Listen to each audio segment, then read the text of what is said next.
As you compose your theme, you may need to update one of the resources that is used in the theme. Let's update the Peter Parker image to a later version that has a new promotional message. To do this, return to WorkShop, find the resource, and verify that it's unlocked. Now, select it, choose Update,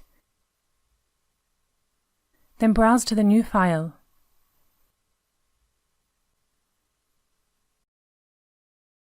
A new version is uploaded to WorkShop. In your theme, this icon indicates that you're not using the latest version of the resource.